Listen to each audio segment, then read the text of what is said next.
pwede ka na magdaan papunta Kinalin. Oo, pwede din.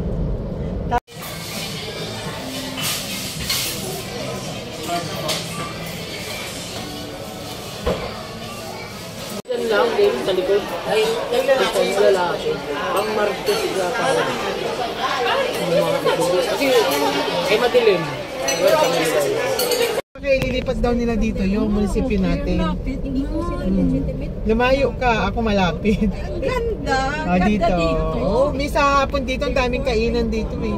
Paghapon. Ang ganda pala. Direct employer dito mga construction workers. Ngayon ko lang yan nakita.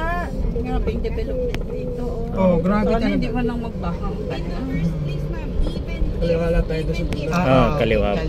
Lapit lang. Malapit talaga. Ay, ang ganda. Ay, ang ganda dito. Oh, maganda na dito, May. Dami kainan, no? Oo, lalo na pag naano na nila yan, May. Food Plaza. Ay, ang ganda. Ngayon lang ako nakapasok, ha? Talaga.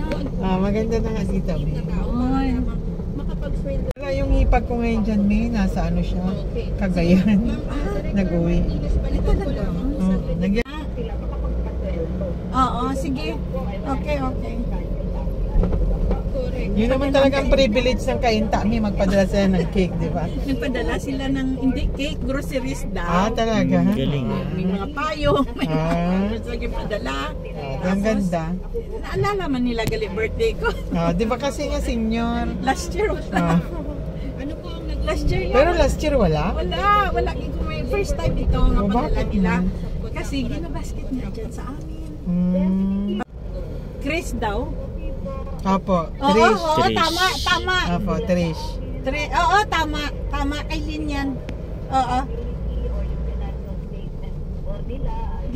Oo, yung padala ng ano, yung papadala niya. Oo. Sa akin, oo, sige, receive nyo lang. Oo, birthday ko yan. Birthday nila yan. Okay, sige. Ah, okay. Naka-register po kayo sa DIY. Oo, pero ang cake ni Tita Lynn andyan. Construction company or contractor po. Kay Lynn, ang cake. Kaalaman ng ating mga kababayan at para mabigyan Ha? kayo ng